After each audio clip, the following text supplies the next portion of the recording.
Sebanyak 160 sak semen bantuan dari PT Indosemen Tunggal Prakarsa Tbk tiba di kantor PWI Kota Bogor belum lama ini.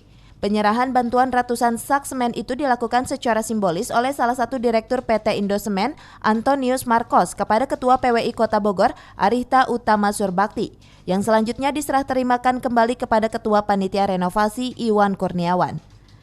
Selain memberikan bantuan, menurut Antonius Marcos, yang terpenting adalah menjaga silaturahmi dan jalinan komunikasi. Bahkan pihak Indosemen berupaya terus meningkatkan silaturahmi dan komunikasi yang sudah sejak lama terjalin dengan PWI.